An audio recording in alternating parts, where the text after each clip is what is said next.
update ng bayan, maasahan anumang panahon.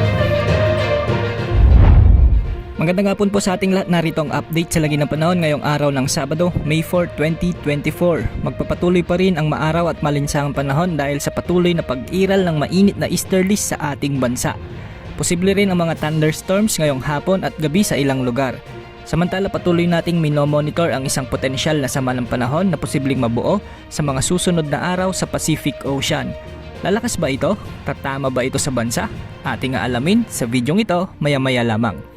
Samantala ngayong araw posibleng pumalo ang pinakamataas na heat index sa 47 degrees Celsius sa may Dagupan City, Pangasinan. Posible ring umabot sa 46 degrees Celsius sa may Apari, Cagayan. Papalo naman sa 45 degrees Celsius sa may Lawag City, Ilocos Norte, 44 degrees Celsius sa may Bacnotan, La Union, Iba, Zambales, Puerto Princesa City, Palawan, Verac, Catanduanes at Pili, Camarines Sur. Posible ring umabot ang heat index sa 43 degrees Celsius sa may Batac, Ilocos Norte, Tuguegarao City, Cagayan, Haborlan, Palawan, Dumangas, Iloilo, Catarman, Northern Samar at Butuan City sa Agusan del Sur.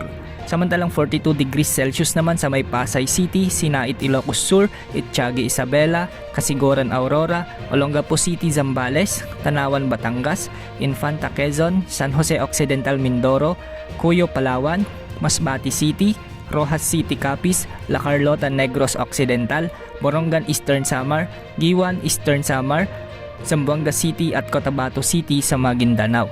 Samantala patuloy nating minomonitor ang isang potensyal na sama ng panahon na posibleng mabuo sa bahagi ng karagatang Pasipiko o sa silangan ng Mindanao at posibleng lumapit sa ating bansa sa mga susunod na araw.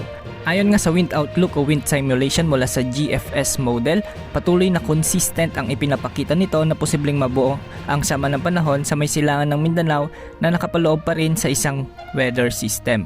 Posibleng maging low pressure area ito sa susunod na linggo at posibleng unti-unting lalakas bilang bagyo sa mga susunod pang mga araw. Base dito sa wind outlook, makikita rin na bahagyang lalakas ito at lapit sa may silangan ng bansa. Posibleng bantain nito ang Eastern Visayas o Bicol region at posible rin itong tumama sa kalupaan o maglandfall, ngunit nakadepende pa rin ito sa magiging galaw o lakas ng ridge ng high pressure area na nasa silangan ng bansa. Posible nitong itulak pa pakanluran o di kaya naman ay lumihis naman ang bagyo sa kalupaan ng bansa. Di rin naman inaalis ang tsansa na maapektuhan nito ang ilang bahagi ng Luzon gaya ng Metro Manila, Calabarzon, Central Luzon at Northern Luzon. Dahil sa mainit na temperatura ng ating Philippine Sea, posibleng magkaroon ito ng rapid intensification na siyang magiging dahilan para mas lumakas pa ang isang bagyo. Sa kasalukuyan hindi pa natin masabi kung saan ang final track nito at kung gaano nga ba ito kalakas o aabot ba ito sa isang super typhoon category. Di pa naman tiyak kung gaano kalakas ang potensyal na bagyong ito dahil sa mga weather systems na posibleng makakaapekto pa dito. At may posibilidad din na matunaw ito bago makalapit sa ating bansa dahil sa marami pang factors.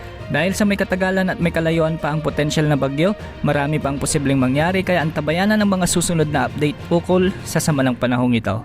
Para naman sa lagay ng panahon ngayong hapon sa Luzon ay asahan ang bahagyang maulap hanggang sa maulap na kalangitan na may mga kalat-kalat na localized thunderstorms lalo na sa Northern Luzon sa hapon at gabi. May thunderstorms watch din sa susunod na 12 oras sa bahagi ng Metro Manila, Bulacan, Rizal, Cavite at Laguna.